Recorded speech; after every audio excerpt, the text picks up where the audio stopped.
வீர வணக்கம்.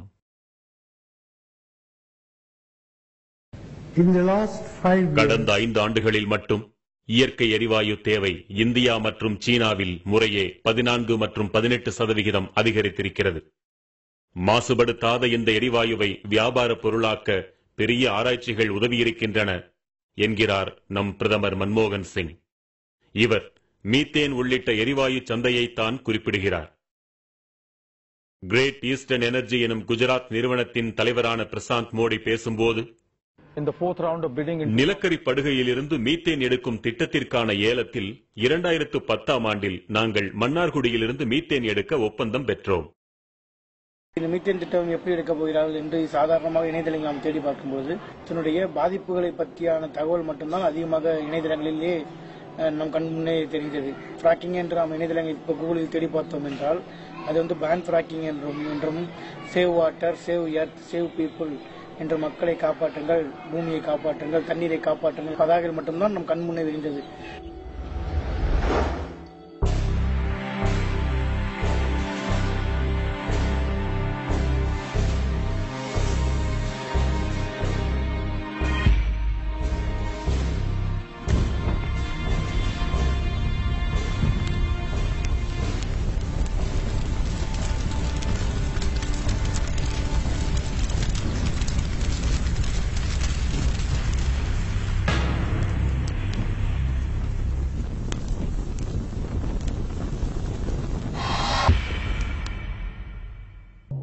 காவிரி டெல்டாவையே எரித்து சாம்பலாக்கப் போகும் இந்த மீத்தேன் திட்டத்தை அடிப்படையிலிருந்து என்னவென்பதை தெரிந்து கொள்ளலாம். நிலத்திற்கு அடியில் பாறைகளுக்கும் நிலக்கரிக்கும் இடையில் பரவி கிடக்கும் ஒரு வகை வாயுதான் மீத்தேன். எளிதில் தீப்பற்றி எரிவது இதன் குணம். சுரங்கங்களில் நிகழும் தீ விபத்துகளுக்கு காரணம் இந்த மீத்தேன் தான். இப்படி புவியில் அடி ஆழத்தில் இருக்கும் மீத்தேனை வெளியில் எடுத்து விற்பனை செய்வதுதான் மீத்தேன் எரிவாயு எடுக்கும் திட்டம். புவிக்கடியில் மீத்தேன் தேங்கியிருக்கும் இடத்தை பொறுத்து 3 வகைகளாக வெளியில் எடுக்கின்றனர். இறுக்கமான மணல் பகுதிகளில் இருந்து மீத்தேன் எடுப்பது என்ற டைட் கேஸ் முறை, அடியாழத்தில் கடினமான பாறைகளில் சிக்கியிருக்கும் மீத்தேனை எடுப்பது என்ற ஷேல் கேஸ் முறை, நிலக்கரி இடுக்குகளில் இருந்து மீத்தேன் எடுப்பது என்ற கோல்பெட் மீத்தேன் அதாவது சிபிஎம் முறை. இந்த சிபிஎம் அதாவது நிலக்கரி சுரங்க மீத்தேனை காவிரி டெல்டாவில் இருந்து எடுப்பதற்குத்தான் மன்மோகன் சிங் அரசு அனுமதித்துள்ளது. 4000 ஆண்டுகளுக்கான இந்த சமவெளி 22,000 கிலோமீட்டர் அளவுக்கான வாய்க்கால்களை கொண்டிருக்கிறது. 44,000 சதுர கிலோமீட்டருக்கு இது பறந்து கிடக்கிறது. இந்த உணவு சமவெளிதான் ஆசியாவிலேயே மிக தொன்மையானது என்று சொல்லப்படுகிறது. மனதை மயக்கும் பச்சை பசேல் வயல்கள் சூழ்ந்திருக்கும் மன்னார்குடி மற்றும் அதை சுற்றியுள்ள பகுதிகளில்தான் இந்த திட்டத்தை செயல்படுத்தப் போகிறார்கள். நிலக்கரி சுரங்கங்கள்ல தீ விபத்து ஏற்படுது. அந்த தீ விபத்துக்கு காரணியா இருக்கிறது இந்த மீத்தேன் வாயுக்கள். அப்படி அந்த மீத்தேன் வாயுக்களை நிலக்கரி சுரங்கங்கள் தோண்டுவதற்கு முன்னதாக எடுப்பது அப்படின்றது அங்கே ஏற்படக்கூடிய அந்த தீ விபத்துகளை தடுக்கிறதுக்கான ஒரு நல்ல விஷயமா நம்ம பாக்குறோம். ஆனா இன்றைக்கு இவங்க அப்ளை பண்ணக்கூடிய இந்த திட்டத்தை செயல்படுத்தக்கூடிய இடம் அப்படின்றது காவிரி டெல்டா. இன்றைக்கு காவிரி டெல்டால இவங்க பண்ணக்கூடியது என்ன அப்படின்னு பார்த்தா, நிலக்கரி நாளைக்கு எடுக்க போறாங்கன்னா அதற்கான பதில் இதுவரைக்கும் அதிகாரப்பூர்வமா எங்கேயும் இல்லை. அப்படி நிலக்கரி எடுத்துட்டாங்கன்னா இங்க இருக்கக்கூடிய மனிதர்கள் உற்பத்தி செய்யக்கூடிய அந்த நெல்லை அடிப்படையா வச்சு இன்றைக்கு தமிழகத்திலையும் உலகத்திலும் இந்தியாவிலையும் பல்வேறு இடங்களுக்கு இது உணவு பயிர், இந்த உணவு போயிட்டு இருக்கு. இப்ப இதற்கான மாற்று என்ன கொடுக்க போறாங்க அப்படின்ற ஒரு கேள்வி இருக்கு. தஞ்சை வட்டத்தில் ஒரத்த நாட்டிலிருந்து கும்பகோணம் வட்டத்தில் திருவிடைமருதூர் வரை இத்திட்டம் பரவி நிற்கிறது. இந்த திட்டம் முதற்கட்டமாக செயல்படுத்தப்படும் ஊர்கள் கும்பகோணம் வட்டத்தில் கொத்தங்குடி, பெரப்பட்டி, வண்டுவாஞ்சேரி, திருச்சேரை, துக்காச்சேரி, ஆமங்குடி, விட்டலூர், குமாரமங்கலம், நாச்சியார் கோவில். திருவிடைமருதூர் வட்டத்தில் மஞ்சமல்லி, நரசிங்கம்பேட்டை. ஒரத்தநாடு வட்டத்தில் குலமங்கலம். குடவாசல் வட்டத்தில் குடவாசல், சித்தாடி, மேலைப்பாளையம், மலுவச்சேரி, ஓகை, கீழப்பாளையூர், கமுகக்குடி, பத்தூர், மஞ்சக்குடி, வடவேர், செல்லூர். வலங்கைமான் வட்டத்தில் சாரணத்தம், மாணிக்கமங்கலம், கொட்டையூர், அனுமந்தபுரம், கீழவடமல், ராசேந்திரநல்லூர், நார்த்தாங்குடி, கோயில்வெண்ணி, ஆதனூர், கண்டியூர். நீடாமங்கலம் வட்டத்தில் பூவனூர், கீழவாந்தச்சேரி, தண்டிலம், அரிச்சபுரம், அனுமந்தபுரம், அன்னவாசல், காளாச்சேரி. மன்னார்குடி வட்டத்தில் கர்ணாவூர், வடபாதி, சேரன்குளம், மன்னார்குடி, அரவத்தூர், சவளக்காரன், மூவர்கோட்டை, பருத்திக்கோட்டை, களஞ்சிமேடு ஆகியன. இப்பகுதிகளில் தொன்மை வாய்ந்த கோவில்களும் வரலாற்று சிறப்பு வாய்ந்த இடங்களும் பாதுகாக்கப்பட வேண்டிய இடங்களும் ஏராளமாக இருக்கின்றன. குறிப்பாக பறவைகள் சரணாலயமும் இப்பகுதியில் அமைந்துள்ளது. இத்தனையும் மீத்தேன் எரிவாயு திட்டத்திற்கு இரையாக போகின்றன. இந்த திட்டம் இந்த ஊர்களோடு மட்டுமல்லாமல் ஒட்டுமொத்த காவிரி டெல்டா பரப்பிற்கும் விரிவுபடுத்தப்பட உள்ளது. புவியில் ஆழமாக துளைகளை இட்டு அதன் வழியாக மீத்தேனை எடுப்பதுதான் திட்டம் என்று எளிமையாக சொல்லிவிடலாம். ஆனால் திட்டத்தின் விளைவு மீத்தேன் மட்டுமல்ல, இன்னும் என்னவெல்லாம் கொடுமைகள் அரங்கேறப் போகின்றன என்பதை விரிவாக பார்க்கத்தான் போகிறோம். மூச்சை பிடித்து வைத்துக் கொள்ளுங்கள். மீத்தேன் எடுக்கும் முறையை முழுமையாக பார்க்கலாம். மீத்தேனுக்கான துளைகளை 6000 அடிகளுக்கும் கீழாக இடுவார்கள். பின்னர் அங்கிருந்து பக்கவாட்டில் பல்லாயிரம் மீட்டர்களுக்கு துளைத்தெடுப்பார்கள். ஓர் ஆழ் துளையிலிருந்து பல திசைகளிலும் பக்கவாட்டு துளைகளை இடுவார்கள். பின்னர் அந்த துளைகள் வழியாக வேதிப்பொருட்களை மிக அதிக அழுத்தத்தில் செலுத்தி ஆழத்தில் இருக்கும் பாறைகளை வெடிக்கச் செய்து அங்கு சிக்கியிருக்கும் மீத்தேனை விடுவிப்பார்கள். விடுவிக்கப்பட்ட மீத்தேன் இவர்கள் அனுப்பும் ரசாயன நீரோடு கலக்கப்பட்டு பின் வெளியில் எடுக்கப்படும். வெளியில் எடுக்கப்பட்ட பின்னர் மீத்தேன் எரிவாயு மட்டும் பிரித்தெடுக்கப்படும். ஒரு மீத்தேன் கிணறு அமையும் பகுதியை 5 to 7 நாட்களுக்குள்ளாக சுத்தம் செய்து 50 to 100 நாட்களுக்குள்ளாக முழுமையாக துளையிட்டு விடுவார்கள். ஆழ் துளையிலிருந்து மீத்தேனை எடுக்கும் முறையை ஒருமுறை பார்த்தாலே போதும், நம் மனமெல்லாம் பதறிப்போகும். இந்தியா என்பது ஒரு விவசாய நாடு.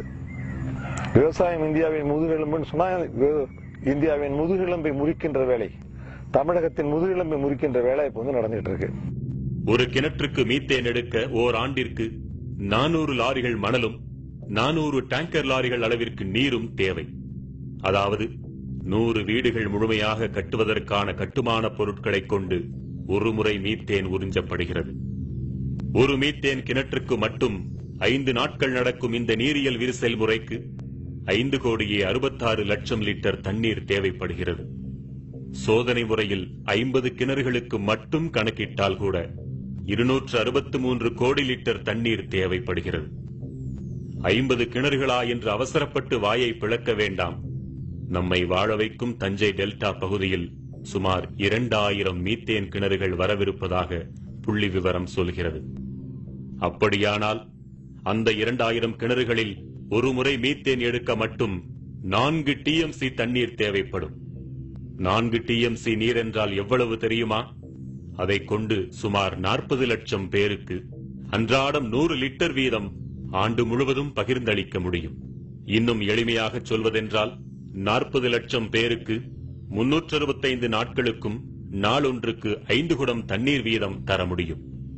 மேட்டூர் அணையின் முழு கொள்ளளவான 80 TMC நீரை இந்த கிணறுகள் 4 மாதங்களில் குடித்து தீர்க்கும் என்றால் இதன் அபாயத்தை புரிந்து கொள்ளுங்கள். இந்த பகுதியில் முதலில் குடிநீர் இல்லாமலும் அடுத்தது விவசாயம் இல்லாமலும் படிப்படியாக இந்த பகுதி மக்கள் இந்த மண்ணை விட்டு வெளியேறுகின்ற நிலைமை ஏற்படும்.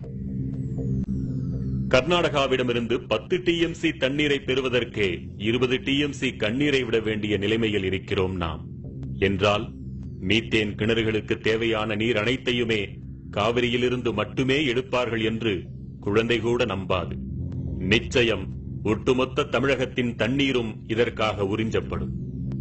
இப்படியே அடுத்து வரும் 30-40 ஆண்டுகளுக்கும் மீத்தேன் குடிக்கப் போகிறார்கள் என்றால் நம் இயற்கை வளங்கள் எவ்வளவு கொள்ளை போகும் என்பதை கற்பனையாவது செய்து பார்க்க முடிகிறதா? இது நமக்கும் நம் சந்ததிக்குமான குடிநீர் அல்லவா? தனியாரின் கொள்ளை லாபத்திற்காக கொடுத்துவிட்டு தண்ணீர் இல்லாமல் நாம் அலைய வேண்டுமா?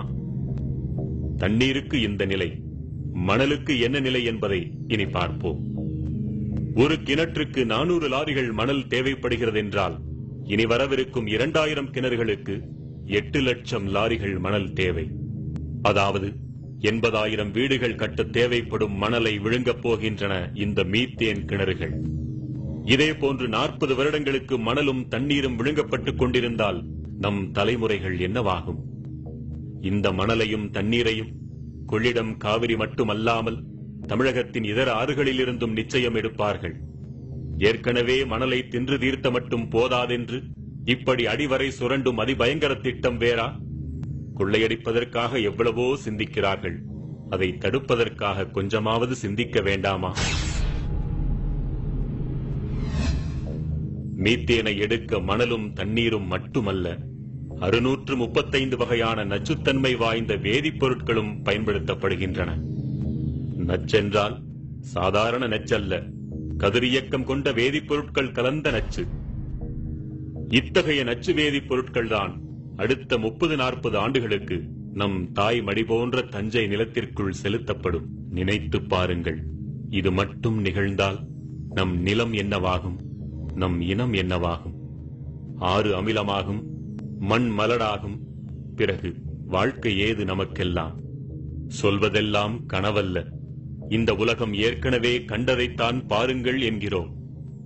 வேற எந்த ஏரியாலையும் 1 கிலோமீட்டர் ஒரு கிராமங்கிறத பார்க்க முடியாது. ஓல்டு தஞ்சாவூர் டிஸ்ட்ரிக்ட், தஞ்சாவூர், திருவாரூர், நாகப்பட்டினம் எடுத்த தஞ்சாவூர் டெல்டால மட்டும்தான் இவ்வளவு டென்ஸ் பாப்புலேஷன் இருக்கிறது தமிழ்நாட்டுல. இந்த டென்ஸ் பாப்புலேஷனோட வாழ்வாதாரம், வாழ்க்கை எல்லாத்தையும் கெடுத்துட்டு ஒரு டெவலப்மெண்ட் வந்ததுன்னா அது எந்த அளவுக்கு கரெக்ட்ங்கிறதுல யாராலையும் முடிவு சொல்ல முடியாத ஒரு விஷயம். இந்த பகுதியில் தான் பல்லுயிர் பெருக்கம் நிலவுகிறது. இந்த பகுதியில் தான் கோவில்கள் போன்ற பழங்கால சின்னங்கள் எல்லாம், நாகரிக சின்னங்கள் எல்லாம் இருக்கின்றன. இந்த பகுதியில் தான் மும்மதங்களின் புனித தலங்கள் எல்லாம் இருக்கின்றன. மீத்தேன் கிணற்று குழாய்களில் ஏற்படும் உடைப்புகள் மற்றும் பழுதுகள் காரணமாக மீத்தேன் கலந்த நீர் நிலத்தடி நீரோடு கலக்கிறது. கலந்த நீர் கசிவுகளாக நிலத்திற்குள் ஊடுருவி நீர் ஆதாரங்கள் வழியாக வெளிப்படுகிறது. குடிநீர் குழாய்கள் வழியாகவும் விவசாய பாசன குழாய்கள் வழியாகவும் வெளியேறுகிறது. எரியும் தன்மை கொண்ட இத்தகைய மீத்தேன் கலந்த நீர் வெளியேறினால் என்னவாகும்? மீத்தேன் கழிவு கலந்த நீர் நெருப்பு பட்டவுடன் பற்றி எறிந்தது.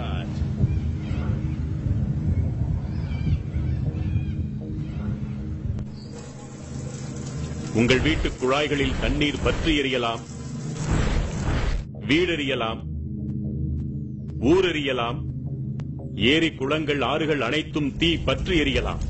காவிரி டெல்டா தீக்காடாகலாம்.